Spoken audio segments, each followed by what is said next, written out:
Over the years, we've talked about the concept of the impossible port, a game that runs on systems punching above their weight. Case in point would be Resident Evil 2 on the Nintendo 64, a showcase in technical masterclass. Or how about Doom on the Super NES? Aided by the Super FX2 chip, it still needed to be optimized in 100% hand-coded assembly. These ports were developed by some of the most brilliant coders in video games, wizards who could make the impossible happen. And one such port is Street Fighter Alpha 3 on the Game Boy Advance. Street Fighter Alpha 3 was to be the final iteration in the Alpha series, once again running originally on the Capcom CPS2 arcade hardware. It expanded the roster and introduced selectable fighting styles, and continued on with its amazing high-quality 2D hand-drawn sprites, silky smooth animations, amazing backgrounds, and of course the music. The Game Boy Advance port was technically an amazing achievement. Not because the Game Boy Advance couldn't run Street Fighter Alpha 3, but because not only did it run the game, it also included the entire roster of playable characters, and it also brought 3 additional ones into the fray: Yun from Street Fighter 3, Maki from Final Fight 2, and Eagle from Street Fighter 1. Of course, some cuts had to be made along the way, but the game, all said and done, was compressed down, complete, and fit into a single 32MB Game Boy Advance cartridge. The studio who worked on this port was Crawfish Interactive, who were well versed in Street Fighter, having worked on Street Fighter Alpha Dreams for the Game Boy Color.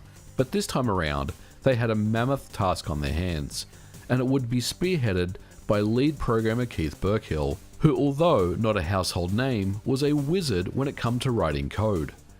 Keith had made a name for himself as far back as the Sinclair ZX Spectrum. He's credited for many games, but the 2 that stand out for me are Space Harrier and Ghosts and Goblins. On the Speccy at first glance, these ports seem like nothing special, but let's dig in a little further. The ZX Spectrum was a legendary home computer released in the early 80s by Sinclair Research. Its competition at the time was the Commodore 64, BBC Micro, and Amstrad CPC. The Speccy ran an 8-bit Z80 processor at 3.5 MHz. It included 48K onboard memory and an image resolution of 256 by 192. It did not have any dedicated video hardware to assist with scrolling or blitting.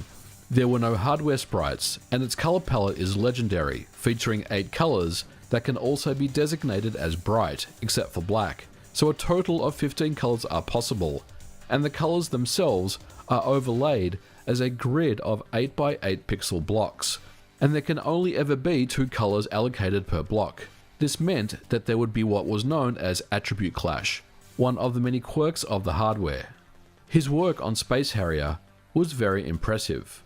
If you consider the game, it ran as a superscalar Sega arcade release with dual Motorola 68000s. Home conversions of the game would prove very challenging indeed. Generating that superscalar sensation would be the hardest hurdle to overcome. This would mean replicating the checkerboard floor in the game. Many conversions simply weren't capable of this and resorted to other methods. For example, on the Commodore 64, it simply used an alternative color line scrolling trick, which looked decent, but hardly anything like the arcade. Over on the Speccy, however, Keith had completely implemented the checkerboard flooring on the Spectrum and optimized the code thanks to clever use of the Spectrum Euler chip, and the speed of sensation is quite incredible given the Spectrum's overall limitations that we talked about previously. We said earlier that the Spectrum had no dedicated sprites or hardware scrolling, and Keith's port of Ghosts and Goblins was technically perhaps even more impressive than Space Harrier. At a glance, once again, it looks like a fairly rudimentary port running on the Sinclair ZX Spectrum, but this is anything but that. The port managed full-screen 8-way smooth scrolling at an excellent frame rate, something that's very difficult to pull off on the Speccy. Keith used a number of different tricks and optimized code to make this all work.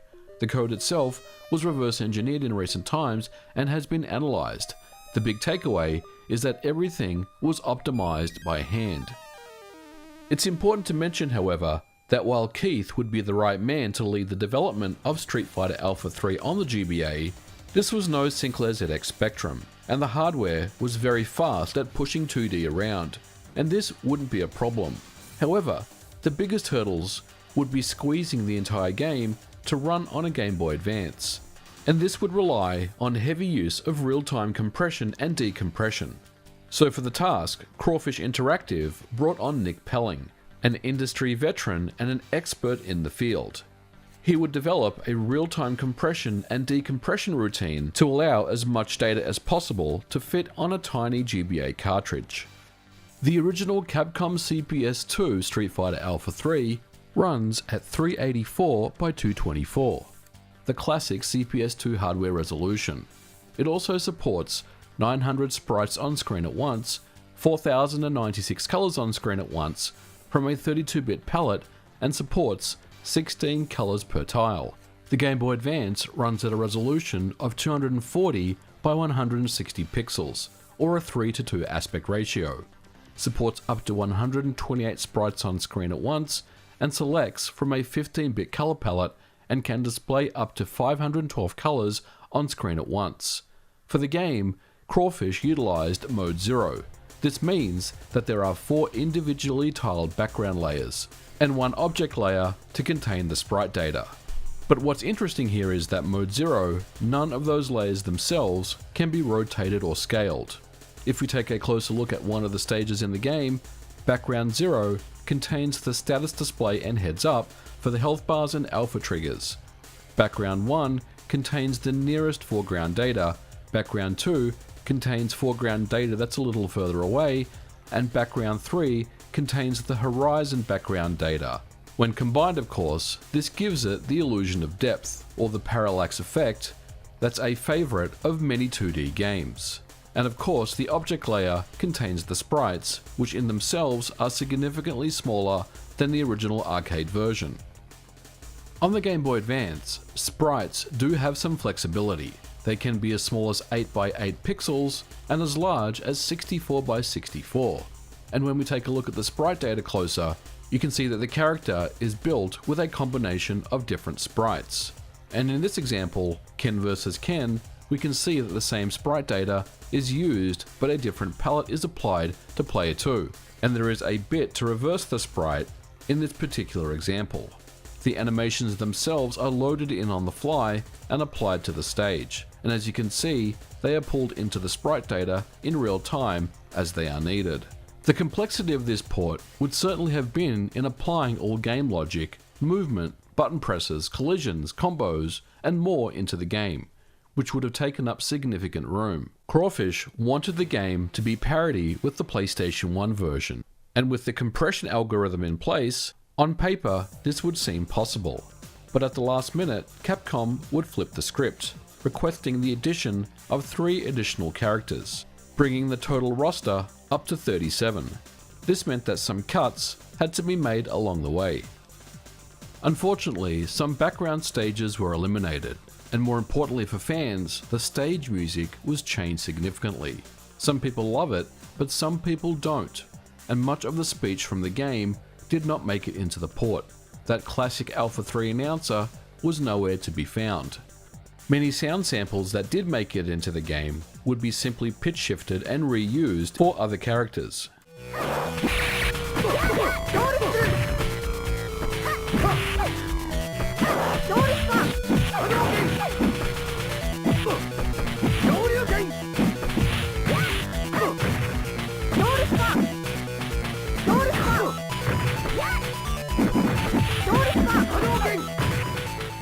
But make no mistake, what's here is excellent. A superb port, and while certainly not arcade perfect, captures the essence of Alpha 3 on a portable small screen. It looks and feels like Alpha 3, and that's a credit to both Keith Burkill and the Crawfish team for pulling off the impossible. Unfortunately for them, however, this would not be a happy ending. The game would suffer a delay, and Capcom would cancel all promised royalties and cut Crawfish's fee. While the game did eventually come out, and it was acclaimed as an amazing port of the arcade version, and rightfully so, it was a massive blow to the company's bottom line, which ended up going out of business and closing its doors later that year in November of 2002. I reached out to Keith to see if he wanted to discuss some of the more technical aspects of the port, and he informed me that it was the best and worst project for different reasons. He didn't feel comfortable talking about the topic, and I will certainly respect his wishes. But I do want to acknowledge his coding wizardry and Nick Pellin's incredible decompression routines. The Game Boy Advance received an incredible version of Street Fighter Alpha 3 that still holds up and is a joy to play. And it's another game that, in my opinion, is what I would consider an impossible port.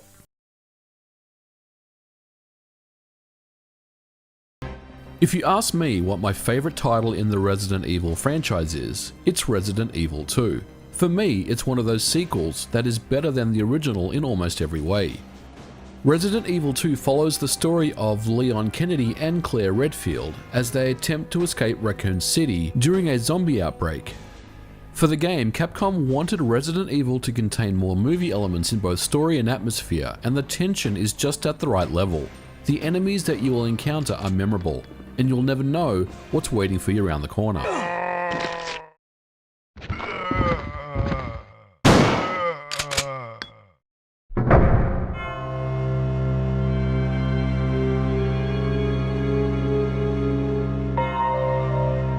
The music by composer Masamu Ueda is incredible, suspenseful, mysterious, and unnerving. Resident Evil 2 stands as one of the best survival horror games ever made, and it's no surprise that Capcom remade the game in 2019. Released originally for the Sony PlayStation, the game came on 2 CDs with 2 separate characters to play through as. Each character has 2 scenarios which can be unlocked when you complete the game the first time round. These scenarios unlocks events from the other character's perspective. The game was a smash hit. It sold 380,000 copies during opening weekend and grossed $19 million. The game would also see ports to other systems, notably the Sega Dreamcast, Nintendo GameCube, and the Nintendo 64.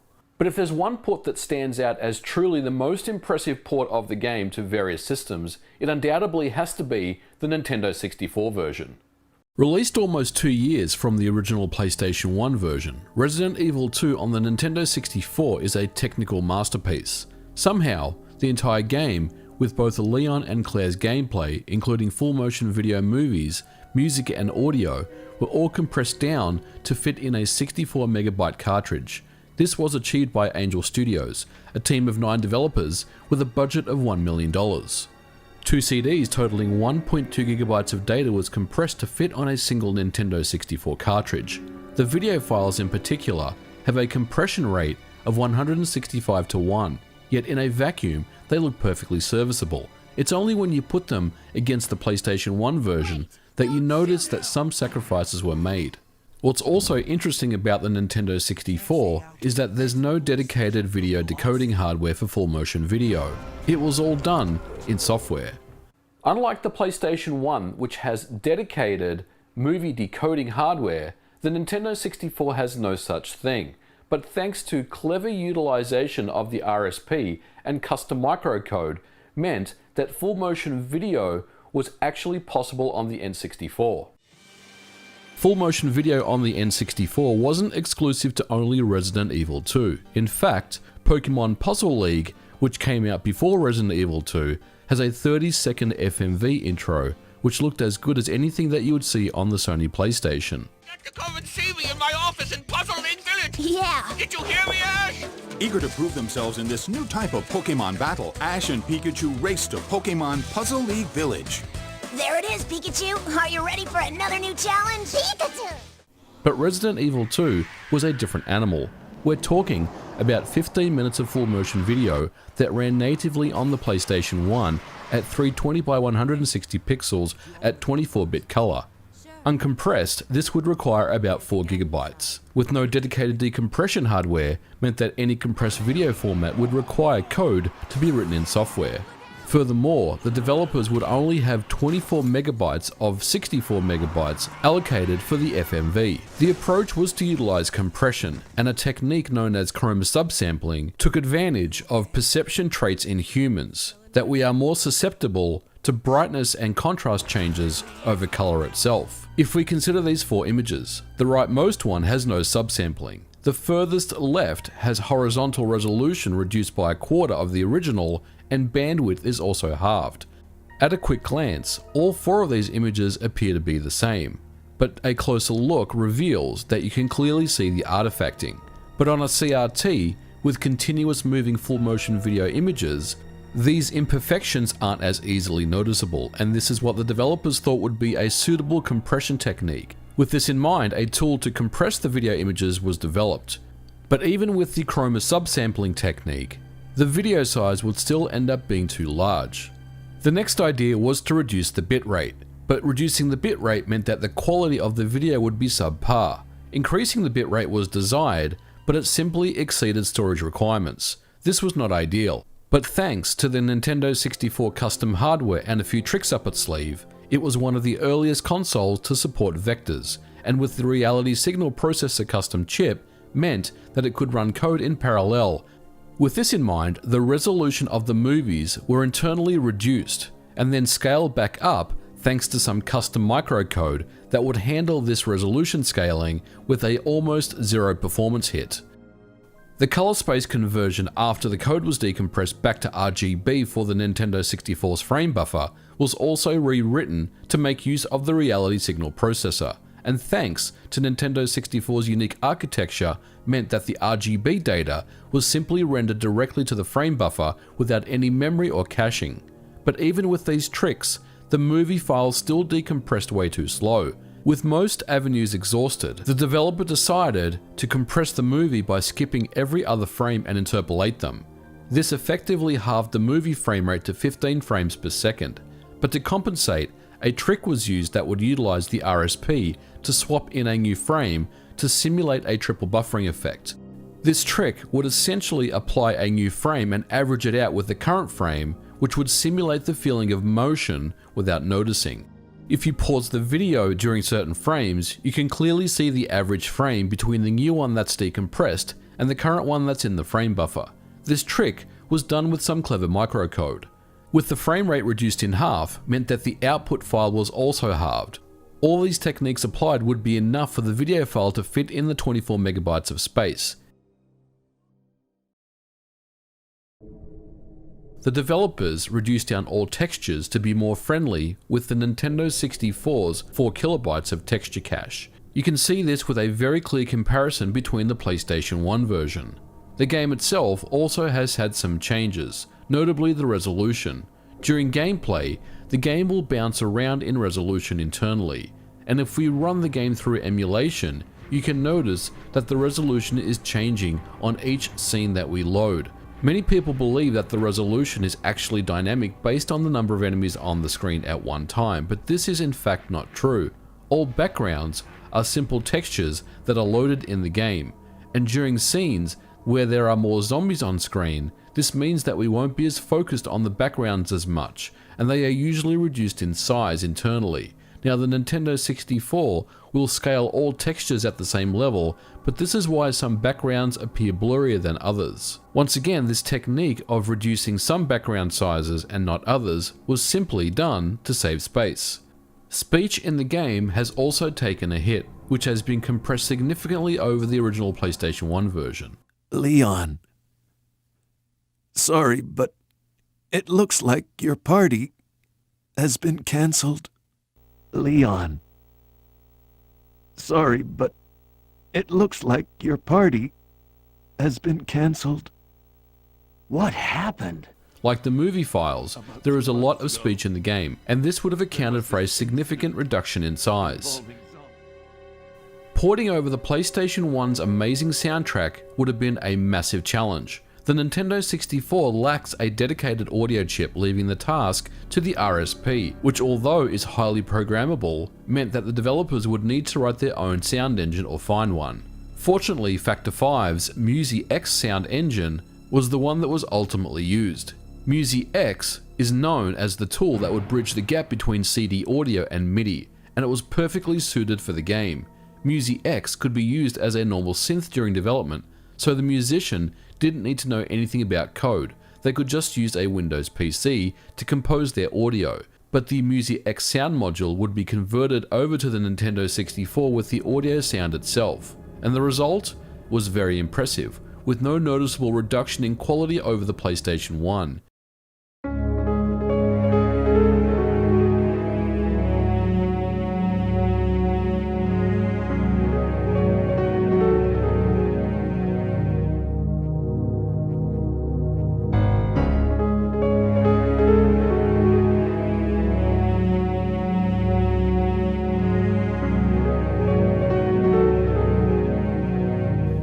X was also extremely optimized on the N64, on average utilizing less than 1% of the CPU and less than 1% of the RSP in most cases.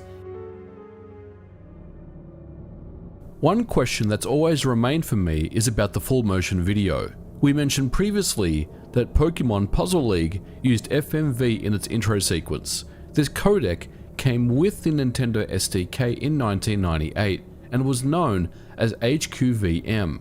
This was released before Resident Evil 2, and recently I've seen some examples of a full 30-minute cartoon episode which runs on a 32MB ROM. If we do some simple math, surely this codec would have been suitable for Resident Evil 2, yet the developers chose to design their own codec instead. If anyone who was a part of Angel Studios knows more, please feel free to reach out. Ultimately, Resident Evil 2 on the Nintendo 64 was successful thanks to clever compression and decoding techniques, and taking advantage of Nintendo 64's custom architecture, but they also had lots of help from Nintendo themselves. You see, very few companies actually get to design custom microcode, let alone have access to a development kit.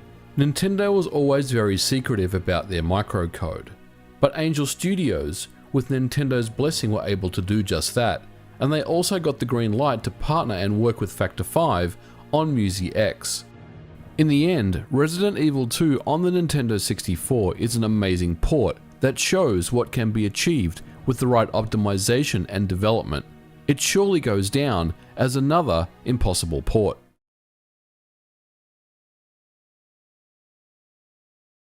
There's been some truly great programmers in video games. Some of them have written games that have defined a new genre, others capable of hitting the bare metal of the hardware and extracting the very best performance.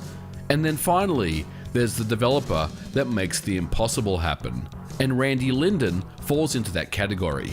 Linden was responsible for porting Doom to the Super Nintendo. And if there was a system that had no business running Doom, the Super Nintendo would be it. On July 14th, 2020, the source code for Doom running on the Super NES has been released to the public, and now we can get a glimpse at some of its secrets and some of the interesting ways that Linden was able to get this impossible port to run on the Super NES. For some context, it's important to discuss who Randy Linden is. Initially, he started writing games as far back as the Commodore 64 in the 80s, but he quickly gained attention for porting Dragon's Lair to the Commodore Amiga in 1989. At the time, CD systems weren't a thing, and games ran on floppy disk. Dragon's Lair was ported to just about every home computer system at the time, but the Amiga version stood out. It streamed the game from floppy disks and featured digitized speech and music straight from the arcade, and somehow it all ran on a 7 MHz Amiga computer. But Linden is probably best known for Bleem, the PlayStation 1 emulator for PCs. Bleem was to PS1 emulation that Ultra HLE was for Nintendo 64. The impossible emulator that many thought was fake, but it was anything but. In 1999, you could run PlayStation 1 games on your PC, and Bleem was even sold at retail stores for a short time. Bleem was coded by Linden when he realized a PC could read PS1 discs and was intrigued at the possibility of running PlayStation games on a PC. Written in 100% assembly language, Bleem was easily the best of the early PlayStation 1 emulators. But unfortunately, Sony would file a lawsuit against the company, alleging Bleem was in violation of unfair competition. Bleem would win the court case on all counts, but the lawsuit forced the company out of business. A few years later, Linden would resurface again with a demo of Bleem running on the Sega Dreamcast. It was an independently developed commercial emulator, and in the end ran just 3 commercial games on separate discs. Known as Bleemcast, you could run Gran Turismo 3, Tekken 3 and Metal Gear Solid. Bleemcast ran at an upscaled 640 by 480 resolution and featured bilinear filtering and anti-aliasing to improve the PlayStation's graphics. But perhaps the most ambitious and technically amazing port Linden has accomplished is Doom for the Super Nintendo. The story of this port is fascinating. Like many of us, Randy was a big fan of Doom, but armed with his expert knowledge of game console hardware and extracting the very best out of them, he set out to bring Doom to Nintendo's 16-bit system. Linden's motivation was simple. Doom was a truly groundbreaking title, and I wanted to make it possible for gamers without a PC to play the game too. Doom on the SNES was another one of those programming challenges that I knew could be accomplished. In 1995, Doom was 2 years old and had been brought to other game systems such as the Atari Jaguar and Sega 32X. Linden was an independent developer and had no access to Doom's source code. He started off with a blank sheet of paper and went to work. The first thing he did was understand how assets were loaded from Doom's WAD file. For this, he referenced the unofficial Doom specs by Matthew Fell, which went into detail on all the assets in Doom and how they were extracted and used.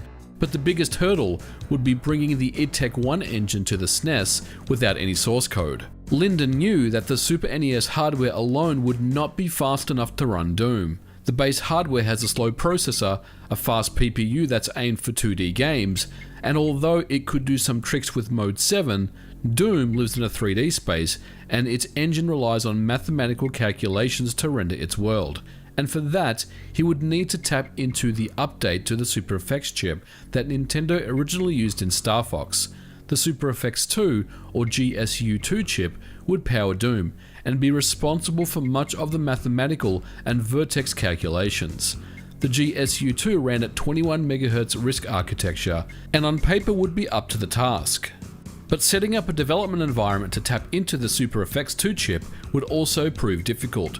As there was no development kit and very limited information on the chip itself, Linden would have to improvise. He built his own custom development kit toolchain using his Commodore Amiga. Everything from the assembler, linker and debugger. He could remotely debug his code via serial and used a modified Star Fox cartridge to develop the game. Linden wrote an entirely new engine for the game, which he named the Reality Engine, that would allow Doom levels to be run on the Super NES. Looking at the source code, it's clear that it bears very little resemblance to the official Doom source code that was written in C. At the time, the largest Super Effects ROM was 16 megabits. Linden had to make some sacrifices to squeeze the game into that size cartridge, and by end of development, there was only 16 bytes available. Sacrifices also had to be made to make the game run at an acceptable level of performance. A typical SNES game runs at a resolution of 256 by 224 pixels, and many Super FX games will use a smaller window to compensate for the Super NES's limited bandwidth.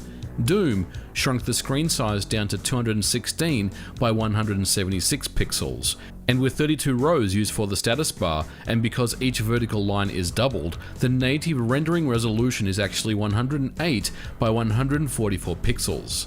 Ceiling and floor textures were also removed, but replaced with dithering to simulate depth. The game was also missing levels from the original. Some sound effects were cut out, and many sprite animations from the original also got the chop. When Linden released the source code, I was eager to take a closer look at the code and try to answer some long-standing questions. I heard that the game was playable over X-Band, which was the first competitive online multiplayer network released in North America. And my good friend, Wrestling with Gaming, has done a very good video on the X-Band, and I recommend you check it out if you want to learn more about it. But going back to the source code, indeed, X-Band code is present and built into the game. Now, the X-Band source code does exist, and essentially all these XB files are all about the X-Band code. So if we take a look at X-Band init, essentially this is the initialization function for the X-Band stuff. One long-standing question I was hoping to get more answers on is, does the SNES mouse actually work with Doom? If you look at the manual for the game, it actually tells you that the mouse is not supported, and I've heard conflicting stories whether the mouse actually works or whether it doesn't work, and I guess the best way to answer these questions is to take a look at the source code itself. And yes, there are indeed references to mouse X and Y movement and mouse button control, and it appears to be polling inputs right at the same place as the joypads, so I can only assume that it should work.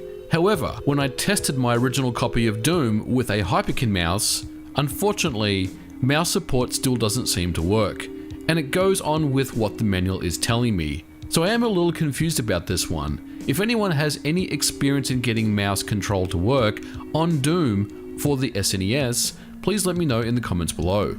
One discovery I came across is while the engine was known as the Reality Engine, the project name for Doom on the Super NES was known as Rage. This header file contains flags for all the features that are present in the game, which can be turned on and off. One item that some might find interesting is this variable here, which will enable the Super Scope.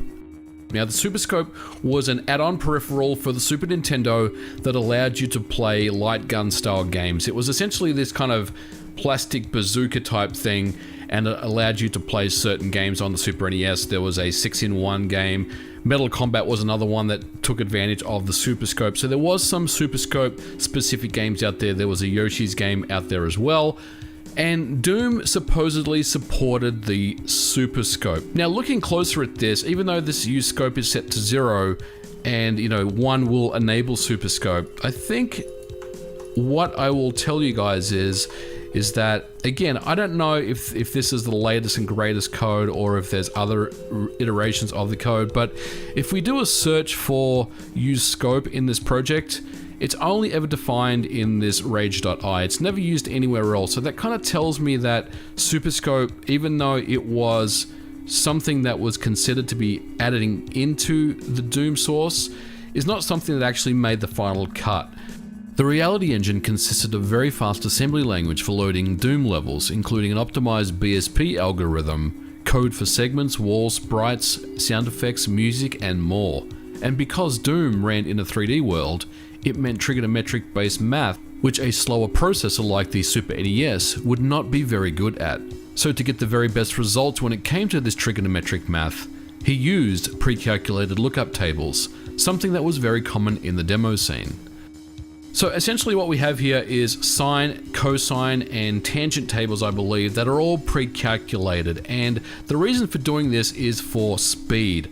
If you have a predetermined answer that you know is going to get asked, that is much faster than trying to calculate the sine or cosine, because doing that, again, in a mathematical function on the Super NES can be time consuming from a CPU timing perspective. So having a massive pre-calculated lookup table of just all these values is something that really helps the Super NES version get its speed. But I guess on the flip side of that, when you've got all this kind of data, this kind of global data that's just sitting out there, it eats up your actual overall memory. So one of the reasons why the game barely fit into a 16 megabit cartridge is for reasons like this, where you've just got these massive tables of values that will ultimately give you the answer that you need. But the drawback is, you lose space from doing this.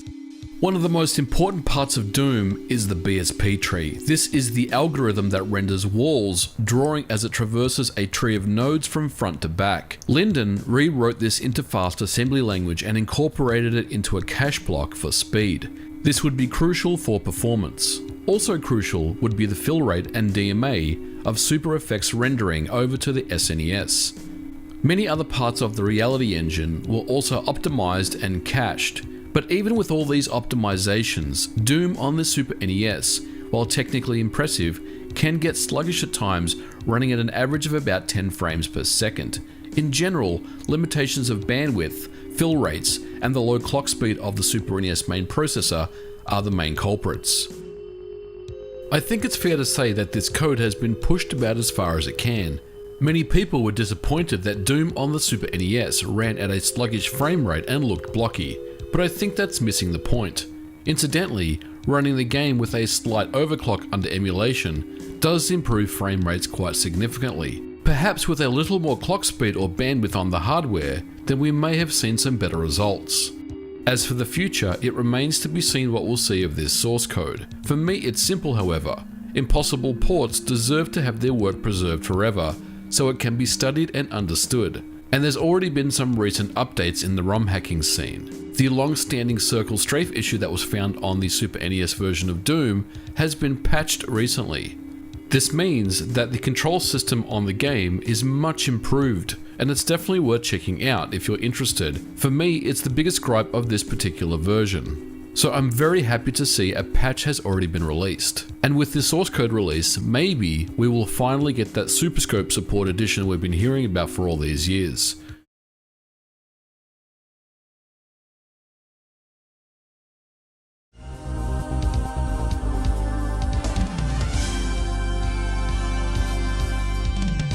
"30 years ago, Capcom released Street Fighter II in the arcades. Its popularity spread on a global scale and became a worldwide phenomenon in both the arcades and in the home. Thanks to the power of the Capcom CPS-1 hardware, Street Fighter II came standard with huge hand-drawn sprites, animated backgrounds that utilized parallax scrolling effects, and the soundtrack was iconic, changing the way we think about what video games should sound like. Street Fighter II would initially include a roster of 8 characters, but each would have their own special moves and combos. And of course, there would be ports to the home consoles. The Super NES and Sega Genesis versions especially would sell millions. These versions were technically very good, considering the limits of the hardware. In particular, the Genesis Special Champion Edition is perhaps more truer to the arcade due to it sharing the same processor as its arcade counterpart, the legendary Motorola 68000, but both games are technically impressive ports, capturing everything about what makes Street Fighter such a phenomenon. The Super NES would initially receive home ports of Street Fighter II The World Warrior, Street Fighter II Hyper Fighting, and Super Street Fighter II in 1994, with each game offering new additions, characters, stages, combos, and music, and the fans absolutely loved it. But in 1996, during the twilight of the Super NES era, Capcom would release Street Fighter Alpha 2 for the Super NES. The Alpha series took Street Fighter back in time before the events of Street Fighter 2. Capcom would develop Street Fighter Alpha thanks to a massive supply of CPS2 arcade boards that they had available in their inventory warehouse. But the origins of the Street Fighter Alpha series is quite interesting. Noritaka Funazimu, who was the lead designer of the Alpha series, wanted to make Street Fighter more accessible to casual players. The series would introduce chain combos, counters, and air blocking. It also had much more forgiving input timers. Capcom were also experimenting with new visuals as well, and added many more frames of animation into the game. And of course, they added more characters, more stages, more music, and more secrets. The overall reception of the Alpha series was mixed.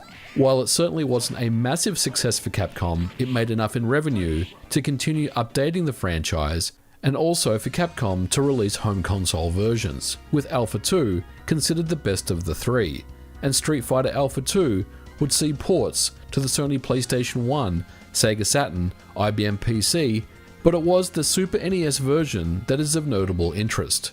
How is this port even possible, and why did Capcom greenlight the project in the first place? By 1996, many had upgraded from the Super NES to the Nintendo 64, Sony PlayStation, or Sega Saturn. Video games were well and truly into the 32-bit and 64-bit era. And while the Super NES was an absolutely amazing machine for all those years, it was well and truly into its twilight. Many by now had moved on. But according to Finamizu-san, 32-bit consoles were quite popular, but there were many people who couldn't afford them. I want as many people as possible to enjoy this game. I want to release it, even if the quality would be a little lower. Street Fighter Alpha 2 or 02 in Japan would release for the Super NES as a 32 megabit cartridge, in comparison to the Capcom CPS2 arcade original, which was sized at around 224 megabits. Capcom's original plan was to create a new exclusive cut-down version of Street Fighter Zero called Super Street Fighter Zero exclusively for the Super Famicom. Funamizu-san was the producer of the game, and he began to redraw the sprites and recreate as much of the original animation data from Street Fighter Zero as possible. But because Street Fighter Alpha 2 was the newest game, he would pivot and move to that game, recreating accurately much of the game's data. But he would run into issues recreating Zangief due to his sprite size and Gen due to his multiple fighting styles that required tons of data just for those two characters. To get past this, Capcom would utilize the compression chip, the SDD1, to get more of the original data into the game. And the compression worked very well, squeezing in almost the entire game into a single Super Famicom cartridge. One other noticeable side effect of the SDD1 is that it would act as an effective copy protection measure. It wouldn't be until 2003 where the SDD1 chip's algorithm would be fully reverse engineered. But Street Fighter Alpha or Zero 2 was playable for years on emulation. This was done before the SDD1 algorithm was discovered thanks to the use of graphics packs. This would contain a decompressed set of tiles that were read as the game needed them. The graphics pack was also used on Star Ocean, another Super NES game that utilized the SDD1. But for Street Fighter Alpha 2, the uncompressed graphics pack would come in at around 8 MB or 64 megabits alone. The SDD1's main purpose was to implement a lossless entropy algorithm that compressed the entire sprite data, all the way down to fit on a 32 megabit cartridge. Furthermore, the decompression can also occur in parallel while other data is being passed to the CPU. Effectively, the compression would reduce the sprite data by 50% and the game would fit neatly on a 32 megabit cartridge, complete with all characters and most of the stages intact. But as impressive as Street Fighter Alpha 2 was on the SNES, it had some noticeable issues. There are 3 large pauses before the fight even begins, with the most notable being the 3-second pause before the fight actually starts. Round 1, fight!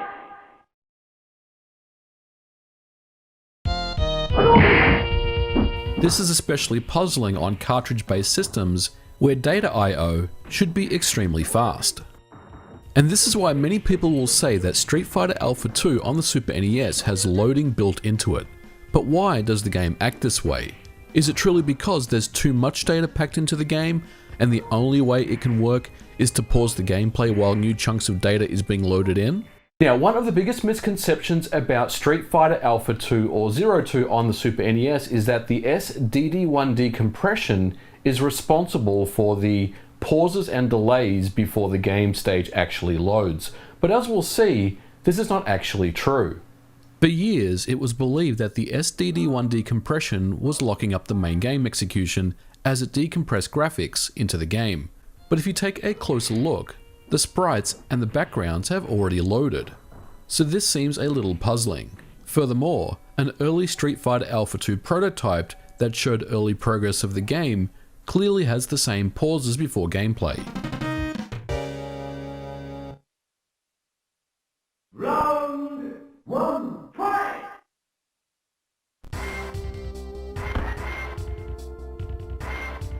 But what's interesting to note here is that this prototype does not use the SDD1 at all. So what's actually going on? Well, as it turns out, the pauses have nothing to do with the SDD1 and have everything to do with the SPC700, the coprocessor found in the Super NES that handles the audio. For audio samples to play, they must be sent over the bus into the SPC700's memory space. So far, everything I said isn't really anything special, but the sound samples themselves are holding up execution of the game. It appears as though that these sound samples for some reason are much larger in size than they normally should be, and the delay itself is these sound samples being sent to the SPC700 and played. To test this, I patched a Street Fighter Alpha 2 ROM and simply disabled sound samples being sent to the SPC700 before the fight, and as you can clearly see, there are no pauses at all. Round 1, fight! Now, I can only assume that the sound developer was under intense crunch in order to get this game released out the door, because this is something that could have been fixed at the time. And as we'll see, there has been some really smart members of the ROM hacking community that have gone back and fixed Street Fighter Alpha 2 or Street Fighter 02 for the Super NES that essentially removes all the pauses and slowdowns in the game. A reverse engineer known as Gazaha has painstakingly worked on audio patches that remove all traces of audio delay in the game. He would also apply some timing fixes to save on CPU cycles. And the results are extremely impressive. Furthermore, MSU1 patches can also be applied that utilize the arcade soundtrack, making the Street Fighter Alpha 2 on the Super NES much more desirable. Round 1, fight!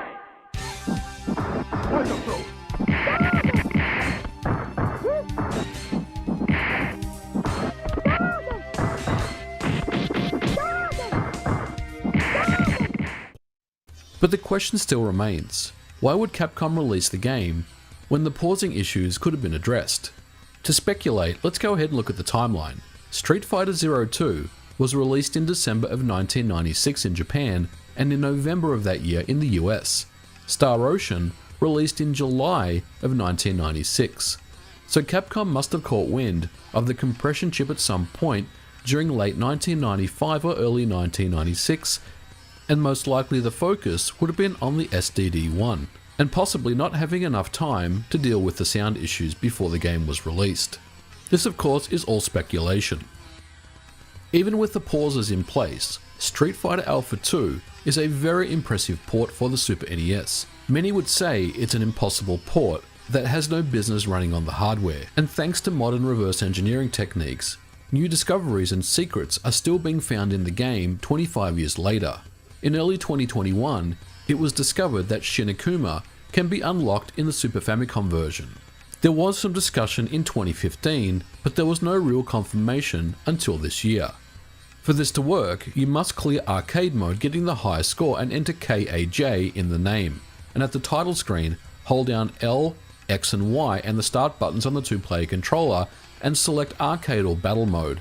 Then you must hold down the start button and select Shinakuma. But thanks to Gazaha's ROM patch, it's as easy as selecting Shinakuma by pressing start and select. According to Capcom, Shinakuma in the game was only there for playtesting purposes. In the end, Street Fighter Alpha 2 on the Super NES is another one of those impossible ports. While it's certainly true that many people had moved on to 32-bit consoles, there was no doubt whatsoever that the technical skills of the Capcom developers to bring this game to the Super Nintendo was some of the best in class. They would also face obstacles and they would overcome them, thanks to the Super NES's ability to implement custom code processors inside their cartridges.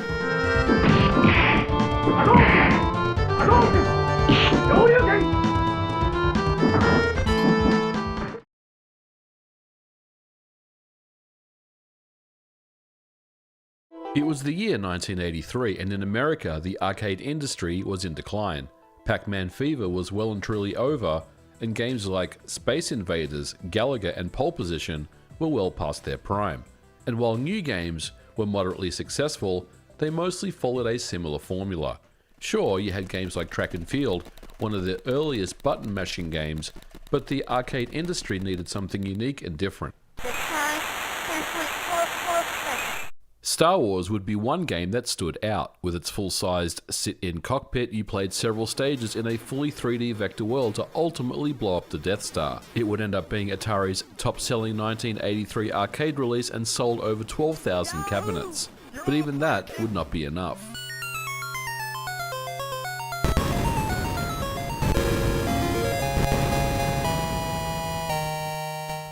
The industry would get its well-needed boost from a game that was an interactive movie that ran on a laserdisc. The game itself was known as Dragon's Lair, developed by Don Bluth, an ex-Disney animator, and Rick Dyer. The game was unlike anything else released in the arcades at the time. It would use laserdisc technology to stream in animation and audio assets as they were needed. The laserdisc was an essential part of Dragon's Lair, as each frame was created by hand with tens of thousands of individual frames and over 130 megabytes of data filling up a single side of a laserdisc. It was a new experience in the arcades with amazing visuals and sound. It puts you in the shoes of Dirk the Daring, the brave knight entering the unknown castle in an effort to rescue the beautiful Princess Daphne, with many monsters and obstacles that want to kill Dirk with almost every passing moment of the game. Of course, we now know that Dragon's Lair to be mostly a series of quick-time events that takes repetition and muscle memory to get through. The skill is mostly knowing when to react to the game and the right time, and all said and done, its end-to-end viewing time is approximately about 15 minutes in length. But in 1983, Dragon's Lair was a smash hit. The game does a great job of putting you right in the middle of an interactive movie, and for its time, it was unheard of. By the end of 1983, it was the #1 arcade game in the USA and turned around the industry, grossing over $32 million in revenue. If we think about Laserdisc games these days, it's considered a bit of a novelty, but it was completely new technology in 1983, and people would line up for hours to get a chance to play it. The success of the game in the arcades meant that home computer versions were inevitable. These would feature on popular 8-bit micros such as the Commodore 64, ZX Spectrum, and Amstrad CPC. The problem, however, is how do you even begin to fit a Laserdisc game on an 8-bit micro with 64 kilobytes of RAM or less? And the result is this, a somewhat faithful reimagining of the original source material, but essentially a 2D game which is much more convoluted and confusing. The same could be said about the NES version. It essentially takes the QuickTime events but wraps it in a 2D side-scroller, and the result once again is substandard. Dragon's Lair on the 8-bit micros and consoles for the time are not very good. Sometimes games aren't even worth porting.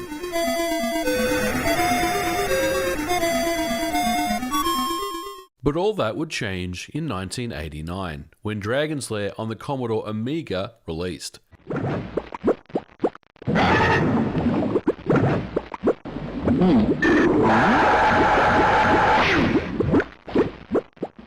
The Amiga version takes the original source material but uses digitized graphics to come up with a pretty cracking port for the standard Amiga that retains the fluid animation and sounds of the arcade original. It comes on 6 floppy disks, for which at the time was unheard of. Most Amiga games of that era would come on a maximum of 2, but this was a Laserdisc game, so 6 disks, if my math comes out to be correct, comes out to around 5.5 megabytes of storage. Somehow the Laserdisc game was digitized and compressed down to fit on 6 floppy disks.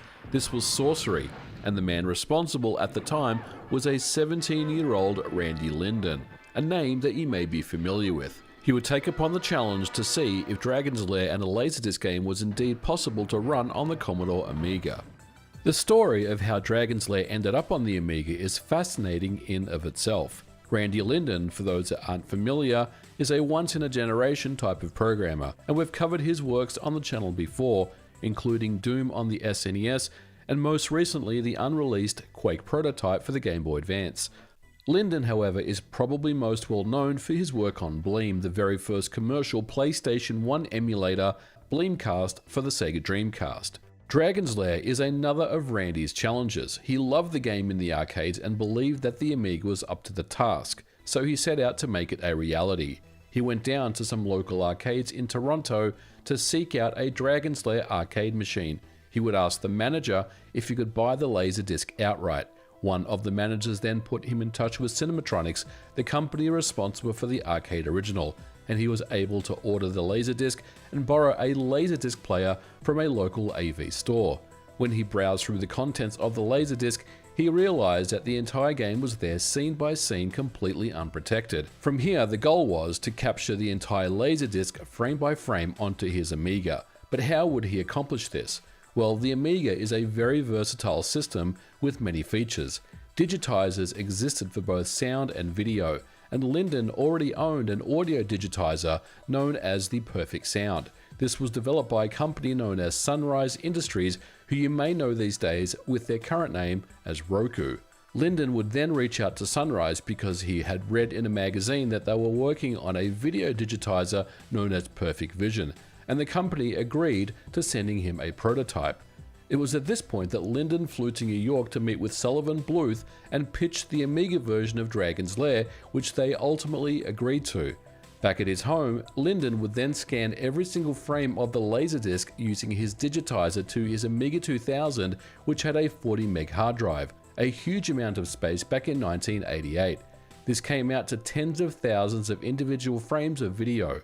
He would then contract a team of artists to help clean up the individual frames, as well as audio engineers to sample the audio tracks from the Laserdisc. Linden would do the programming of the main game routine. He built an internal visual scripting language known as CAST, short for Cell Animation Sequencer Tool, to manage the video and audio frames, and add in an event-based system on cues as well as joystick movements. CAST manages the entire gameplay loop for Dragon's Lair, and it's only about 10 kilobytes in size on the disc. Thanks to the Amiga's custom chips, as Dragon's Lair is currently playing video and audio, it's streaming in the next batch of video and audio from floppy disk in real time.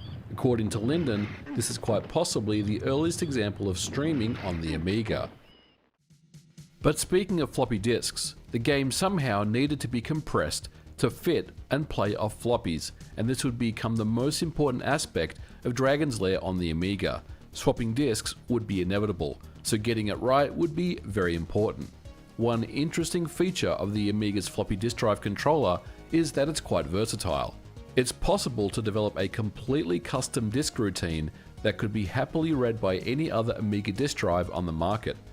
Custom disk routines like this are not anything special, but Linden was also very much aware of the ongoing piracy scene on the Amiga and wanted to ensure that cracking the game would be a challenge, and he would come up with a clever copy protection method that not only reduced the number of disks that the game needed, but he would also take full advantage of hardware in a non-standard way to force crackers to effectively rewrite the entire disk loader for the game to emulate what Linden was doing with the hardware. To go into some details, first let's take a standard Amiga floppy disk. When formatted, it's 880 kilobytes in size. This is because the disk is comprised of 80 tracks times 11 sectors per track, and each sector is 512 bytes in size. And don't forget that the disk is double-sided, so when you do the math, it comes out to exactly 901,120 bytes in size, which if you divide by 1024 is exactly 880K. Linden's custom format was able to provide an additional 160 kilobytes of disk space. But the question is, how was this accomplished? Well, the earliest Amiga external floppy drives would come with a variable resistor on the drive controller board that would allow altering of the drive rotation speed. Linden would take a screwdriver and adjust the speed of the drive so the disk itself would spin slower. With the Amiga's custom chips, it's handled directly via DMA without the CPU stalling for the operation to complete. So when writing to the disk, the Amiga is DMAing its data at the same speed. However, because the disk itself is spinning slower, it's packing more bits into each track on disk. So a single disk is approximately 160 kilobytes of additional space, and across 6 disks comes out to an additional 1 megabytes of space. Quite the increase. As we mentioned, any standard Amiga disk controller can read many different custom formats, and Linden's custom MFM format that contains much more data could be read by a normal Amiga floppy drive, and it formed the basis of the copy protection. Coupled with the main code itself being highly encrypted, and using the Amiga's blitter being fed information from the copper list to actually perform the decrypting process, the game would also contain checksums littered throughout the code. These values effectively make sure that no routines can be tampered with, and if a change is detected, the game would simply crash. When I asked Linden about the protection, he said that the game was developed with the copy protection in mind from the beginning. Linden felt confident that his protection would hold up, but he wasn't really sure just how long it would take before the game would get cracked and pirated, so he left a hidden message to any would-be crackers on the first disc, and it says the following: "No one wants copy protection. All it is designed to do is give a program a fighting chance. Now we realize that there is a great competition to see which group breaks the game first. However, if you do break it, please consider this. If you let this game out early after release and there are few sales, it will be difficult to justify follow-up games of this type. Nobody benefits. Not the developers, not the users, and not the Amiga community. Please reconsider holding on for a while and not letting the game suffer. The decision is yours." his words would matter little. In the end, the protection worked, and Dragon's Lair took around 6 months to crack, a lifetime in Amiga sales. Most games are cracked in a matter of hours, but effectively the protection in this instance would force a cracker to spend many hours trying to understand the protection and come up with a way to defeat it. Keep in mind, this was also 1989, and the Amiga was at its peak with over 800 game releases that year. Many groups wanted to crack and spread a game as fast as possible and move on to the next one. In the end, the very first Dragon's Lair working crack took 6 months after the game's release, and the crack itself took about a week, and it was handled by a group known as ACU, or Australian Crackers United. But as mentioned, because the custom disc format needed to be emulated via software, there was no other choice other than the cracked version of the game by ACU releasing on 8 floppy disks. Now, Dragon's Lair on the Amiga ended up selling very well in stores, with the 6-month window where games were sold in stores without any piracy going on whatsoever was pretty much unheard of at the time. Most Amiga games of that era were pretty much cracked and released the same day or within a matter of days at the worst, so this was definitely an outlier, and Randy Linden's copy protection paid dividends. Now, the game did so well that a sequel was also released for the Commodore Amiga, known as Dragon's Lair 2 Escape from Singe's Castle. Escape from Singe's Castle is an interesting release. Once again, the main programming was done by Linden. The original game, while spanned 6 discs, does not contain all the sequences of the original Laserdisc, so the game was effectively split into 2 parts. Singe's Castle is more advanced than Dragon's Lair, that runs faster and offers a useful feature that can be activated to help the player identifying the next move.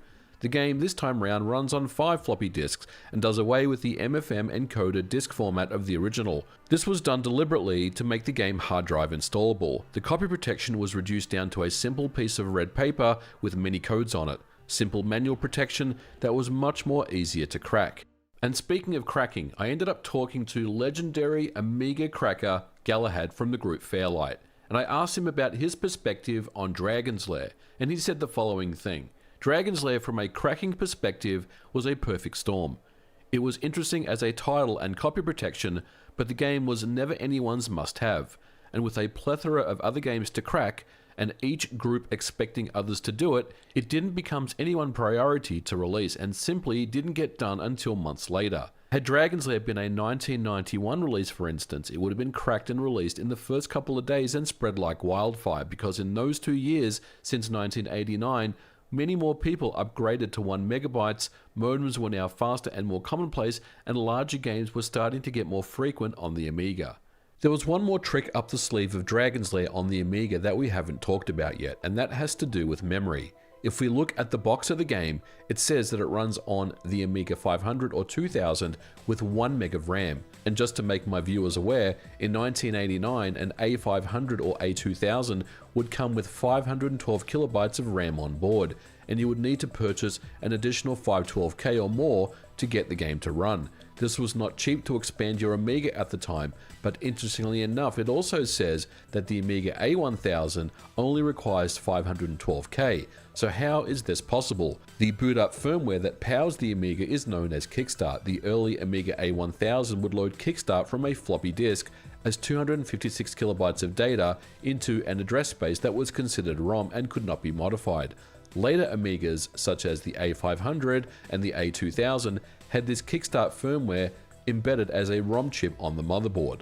Linden would discover a method to allow a stock Amiga A1000 with just 512K RAM to use the 256 kilobytes of the A1000's Kickstart ROM space as RAM, effectively providing 768K of RAM on the A1000 and enough memory to play the game without an expansion.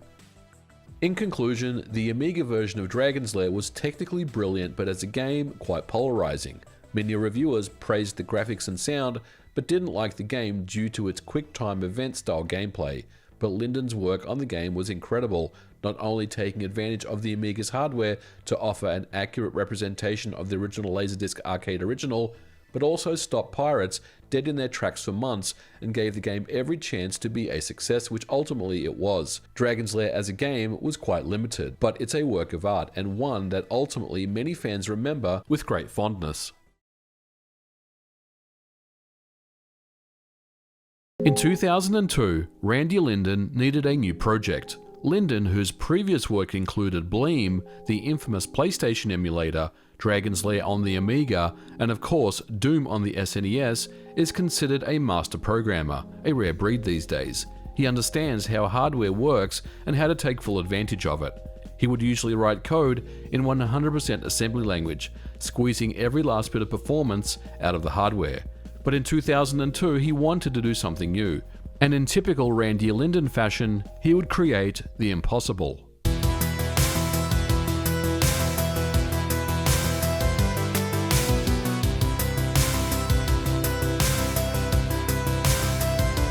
This is an unreleased version of Quake running on the Nintendo Game Boy Advance. No smoke, no mirrors, and no tricks, just Quake, or more specifically, E1M1, the legendary first level of the game, here in its full glory. If you know E1M1, everything is here. The enemies, the secret rooms, the switches, the armor drops, all of it. As someone who's run this level so many times, I'm immediately familiar with it and nothing feels out of place. This is because Linden would build tools to import Quake levels into his version of the game. The GBA version is quite incredible. It runs at a good frame rate, especially on the 32-bit ARM-based Game Boy Advance. And looking closer, you'll note that the game has correct color palettes and lighting. Walk into a darker area, and your weapon will get darker as well. Other than the status bar, everything in this build is fully 3D, even the weapons in the game.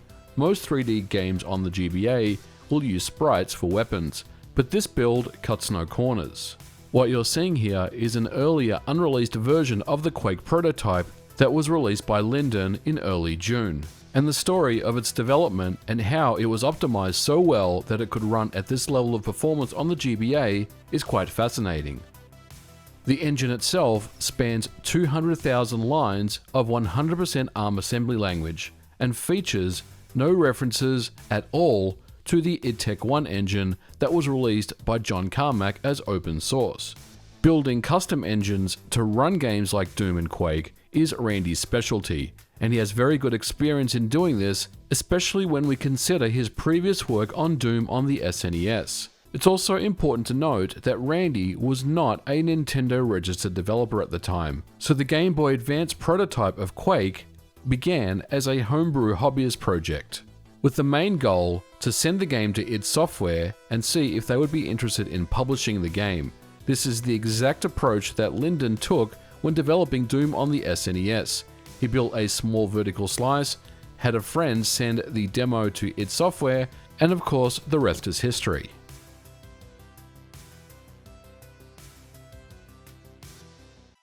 The GBA was a popular handheld not only for gamers, but for homebrew developers. The hardware was cheap, easy to develop for, and websites like licksang.com would sell many Game Boy tools to help developers make games. The GBA ended up being a very open hardware platform. Ironic, since Nintendo and other hardware makers don't usually share documentation with the public, but it didn't really matter in this instance, as the ARM TDMI processor that powers the GBA was very well documented, and this was enough for hobbyists to provide tools to anyone who wanted to make GBA games without the need for an expensive official development kit. To write code, debug and test, Randy Linden would use a cable that connected his GBA to the PC via parallel port. This was known as an MBV2 cable or multi-boot version 2, but it would also feature connectivity to the PC serial port, and this allowed the developer to perform remote debugging step by step if they choose to do so. As it turns out, a Game Boy Advance and an MBV2 cable performs pretty much the exact same features as a fully fledged Nintendo official development kit for the Game Boy Advance, for the fraction of the price. His toolchain was able to flash specific blocks of data rather than the entire contents. Linden would build his Quake engine from scratch. It could pull in Quake maps, convert them to his format that the engine would use, and then run them. And what you're currently seeing here is the earlier unreleased Quake version that took 6 months to develop from inception to run level E1M1. All things considered, this was a very quick turnaround. However, unfortunately, when his engine was operational, the Game Boy Advance was already in decline in terms of hardware sales. So Linden would pivot to development of a prototype that would use non-id software assets to demo as an engine to outside publishers. An updated Quake prototype was recently released by group Forest of Illusion and shows off the improvements to the engine. As compared to the original E1M1 prototype, you can see improved animations, point lighting effects, as well as improvements to the camera, and water is fully implemented as well. It also features stereo music and sound effects all mixed together on GBA hardware, but unfortunately this demo was never pitched and sat on Randy's Easy Flash cartridge for years until 2022 when he dumped and released it to the world. So how then does Quake manage to run so well on the GBA? Well, as always, it comes down to clever programming, intimate knowledge of the target hardware, and of course optimization. At a high level, as mentioned, the engine was developed in 100% assembly language as step 1. Anything less would have had a notable performance impact. Linden's Quake renderer would essentially work by transforming polygons into a list of edges sorted by reciprocal Z, so the edges that are closest to the camera would become active, and then he would render individual spans for that particular edge, and then he would trace out each polygon per scan line. Pretty simple and effective. But going deeper, Linden took advantage of some hardware tricks of the GBA to squeeze every last drop of performance from the hardware. Linden was also learning about the GBA as he was developing his engine for it at the same time, documenting CPU instructions and their timings. The GBA uses a 32-bit ARM processor that clocks at 16.78 MHz, but its memory distribution and architecture is what makes the hardware so unique and in the right hands so powerful. Nintendo would offer both a 16 and 32-bit bus, depending on where data would be stored, and its memory architecture would compose of 32 kilobytes of internal work RAM known as IWRAM. This RAM was the fastest, and it was the part of the AGB SoC chip with a 32-bit bus. Linden's approach to Quake was similar to Doom on the SNES. He would use DMA or direct memory access to copy large blocks of code directly from the ROM to IWRAM and execute them.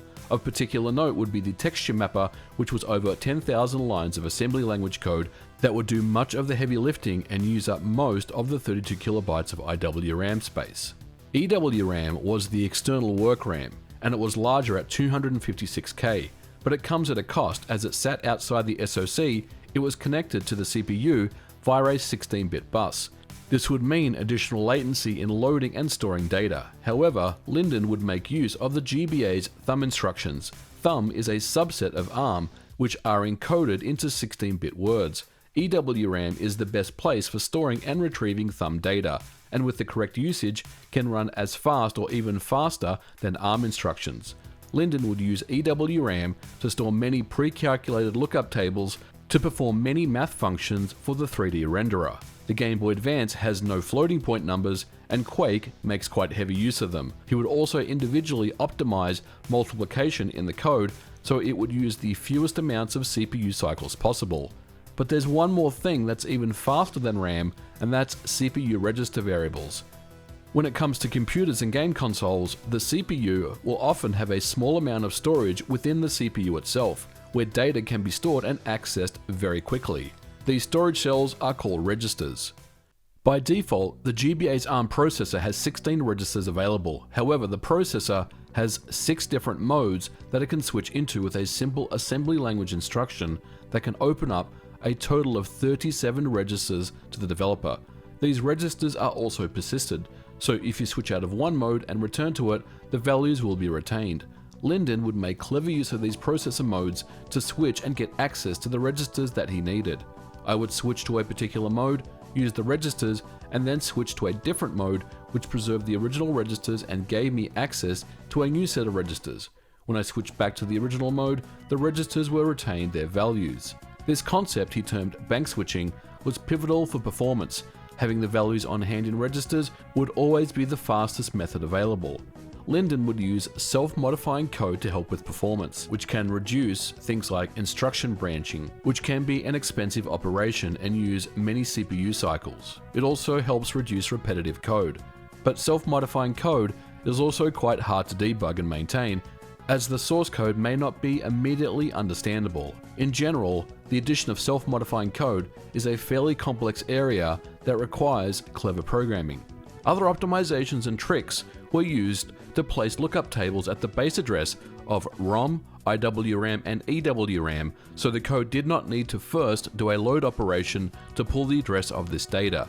Incidentally, this same optimization was performed with Tomb Raider on the Game Boy Advance, which we recently covered.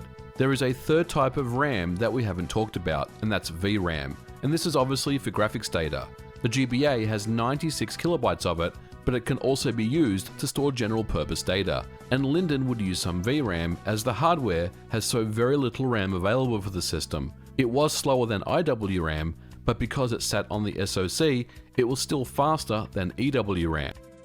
With all these concepts, Linden knew that Quake would work on the GBA, but it would not be easy. It almost took 2 years from inception to the ending of the final prototype, and Linden admits that this was his most ambitious project, both in terms of having to create a development system, learn the hardware, then write a full software system, very similar to Doom on the SNES project, but taken to a much higher level of complexity. But in the end, Quake on the GBA is a fascinating look at what may have been. In the right hands, the Game Boy Advance is capable of the impossible, and Randy Linden's Quake is certainly up there with some of the best impossible ports that I've ever had the pleasure to review on the channel.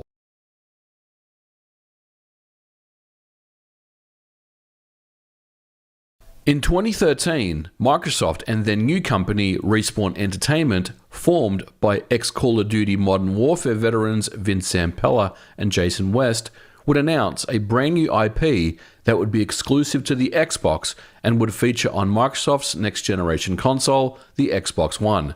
And that game was Titanfall.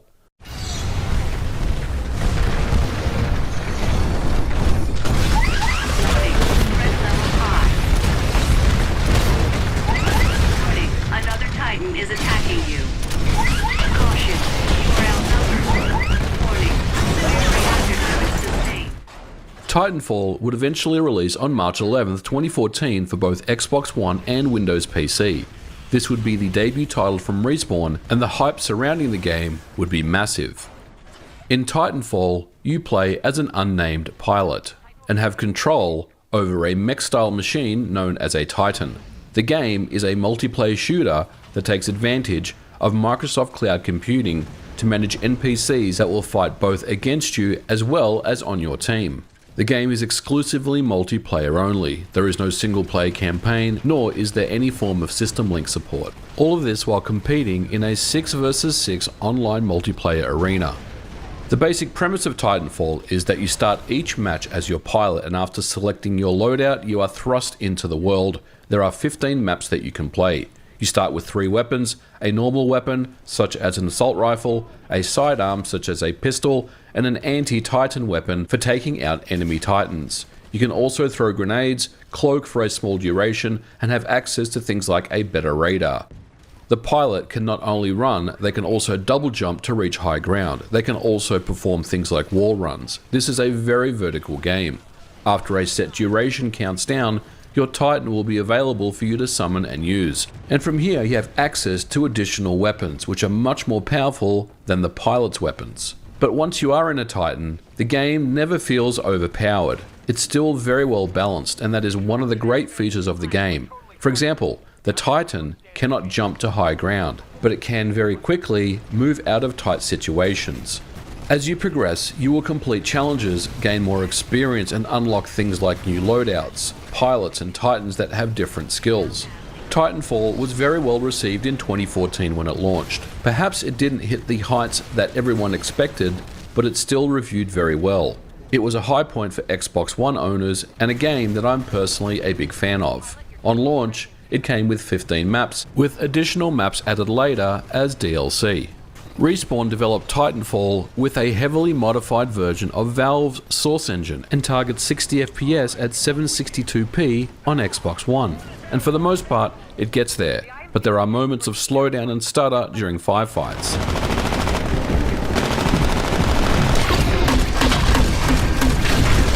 We knew a lot about the Xbox One version when it came out, but it's the Xbox 360 version of Titanfall that I want to focus on today. The game, by all rights, is a technical masterpiece that really has no business running the way it does on the Xbox 360.